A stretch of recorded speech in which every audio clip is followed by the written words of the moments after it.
What's up, guys? My name is Gabrielle Stone. I am the author of Eat, Pray, Fuck My Life. I wrote this book in light of some insane events that happened to me in 2017. A little bit of a backstory. I was married for almost 2 years, found out my husband was having an affair with a 19-year-old for 6 months, filed for divorce, left. Shortly after that, I met a man and we fell madly in love with each other. Had a whirlwind romance, and he convinced me to go on a month-long trip to Italy with him. 48 hours before we were getting on a plane, he told me he needed to go by himself. I was absolutely devastated, but I had a decision to make, and that was either stay at home and be heartbroken or go travel Europe for a month by myself. So I went and wrote a book about it. So I'm going to read you some excerpts from it.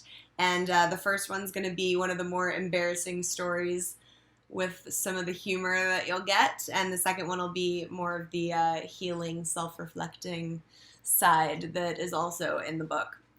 So to give you a little bit of a backstory from this excerpt, we are currently in Amsterdam. We have gone out on a pub crawl, drinking all night with our whole new group of friends that I met. And the leader of our pub crawl, who I refer to as Ireland because that's where he was from and what his accent was, is the person that this takes place with. Okay, here we go. I've never read this out loud, so be forewarned. Fuck. What the fuck am I doing? I'm literally standing here having an inner dialogue with myself. Gabrielle, go home. No part of you wants to have sex right now. No part of you wants to do this. You are literally already regretting this decision. Go home. He walked up and grabbed my hand, and we walked over to the taxi line. He asked the driver a few questions, and then he opened the door for me to get in. Just say I can't and go home. It's seriously that simple. I got in. The cab started to move, and Ireland immediately grabbed me and started making out with me. I felt like I was back in college. This poor cab driver. How incredibly awkward. After a minute of us making out, I pulled away and let out something between a laugh and a sigh. So, give me the 2-minute version of your story. Why are you here? He said. Ha! Do you even know what you just asked, dude? It's, a lot, I said. Well, you have 120 seconds. Go. Pause. 3 months ago, I found out my husband of 2 years had been having an affair with a 19-year-old for 6 months. I filed for divorce and left. Met a guy, fell madly in love with each other, convinced me to go on a month-long trip to Italy with him. He started experiencing a ton of grief over something that happened to him, and he decided 2 days before the trip that he needed to go on his own. Broke my heart, so I decided I could either sit at home and be heartbroken or come travel for a month by myself. So here I am. Another pause. Oh, shit, he said. Yep. I agreed. So you're like, fucked up. I laughed. Yep, okay, your turn. He proceeded to tell me just as quickly how he'd left Ireland at 17 to travel. He told me about all the different places he had been and lived, including how he'd fallen in love with a blonde from Chicago. He'd moved there for her, but she turned out to be batshit crazy. He'd torn his ACL, so he had to stop everything and rehab his body and mind. He then ended up in Amsterdam a year ago and hadn't been home in years. It was actually quite deep for 120 seconds in the back of a cab with such a ridiculous situation. We hopped out of the cab and he paid. That cab driver just got so much more than he bargained for. I laughed. I followed Ireland inside and we took the elevator up into his apartment. I have to pee, I said, clearly giving a shit about being super sexy. He opened the door to the bathroom and I went in to pee while my inner dialogue continued. Why are you doing this? No part of you wants to do this, Gabrielle. Besides the fact that you know this is the last thing that you need, is it because everyone has been saying you should go be wild and have fun on this trip? What are you trying to prove? I left the bathroom and walked up the steep, winding stairs that were so typical in Amsterdam, but so fucking impractical. He was lying on the queen-size bed, fully clothed. I sat my purse down and sighed. I'm trying to decide if I should ask you what your name is or just not, I said. No, he responded. Yeah, I agreed. I climbed onto the bed and we started to make out. I literally couldn't even convince myself to try and relax and get into it. I already was waiting for it to be over and wondering what I could snack on when I finally got home. He flipped me over and took my clothes off. Then he stood up and undressed. Don't get me wrong, Ireland was a pretty perfect specimen of a man. I mean, even as I yelled at myself inside my head, there was a definite moment where I just stopped and said, well, good for you, Gabrielle, just for the sheer fact that he was drop-dead gorgeous. I watched him put a condom on as I rolled my eyes at the fact that I had let this night get to this moment. The worst part? All I could fucking think about was Javier. I will spare you the 50 shades of details, but I will tell you that it was oddly rough. Like, if he wasn't so hot and if I had taken a moment to consider that I was in a foreign country with some random stranger, it might have been a little scary rough.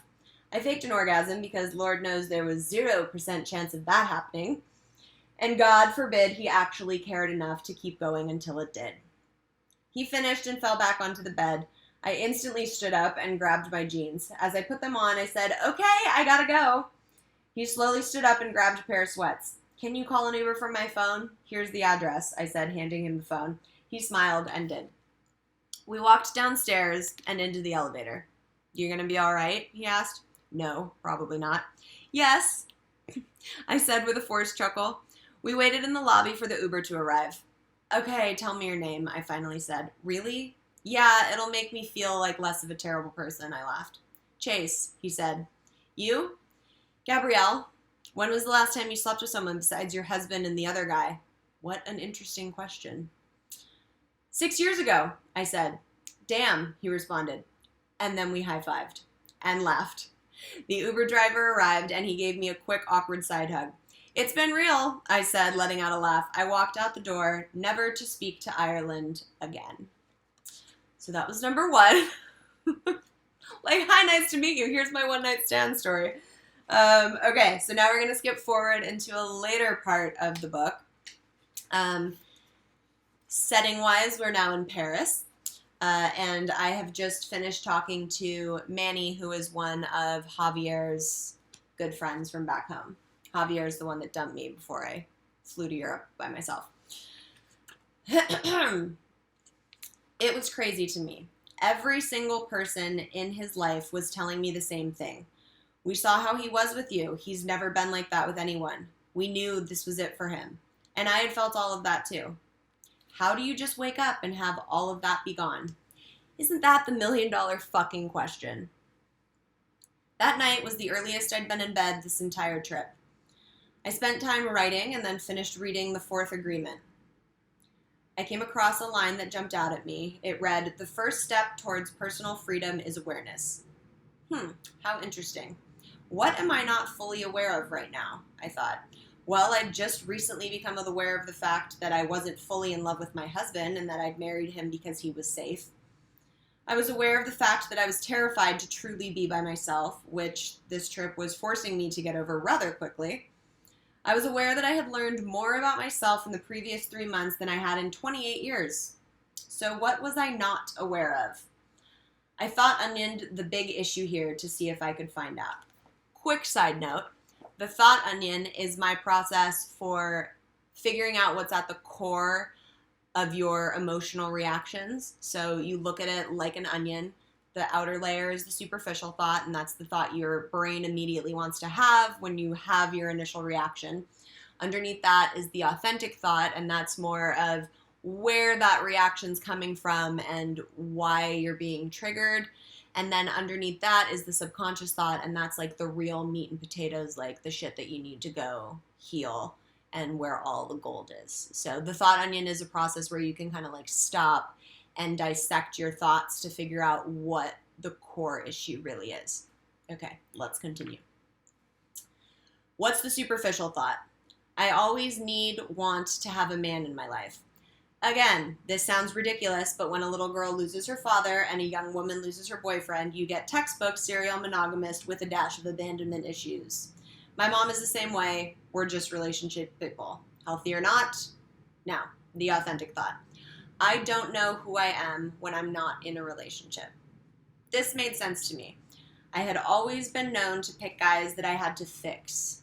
Obviously, I wasn't doing this on a conscious level, but I was doing it nonetheless. I generally felt more confident, empowered, and motivated when I was in a relationship. But why? What was the subconscious thought of it all? I don't really know how to love myself. Yep, there it was. I really did not know how to love myself.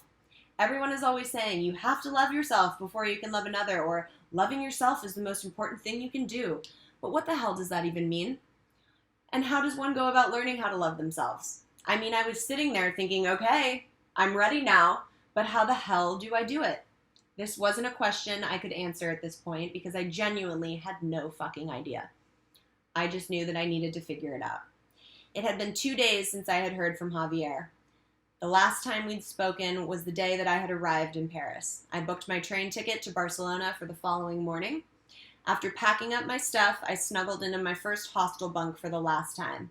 Okay, universe, show me the reason I'm supposed to go to Barcelona.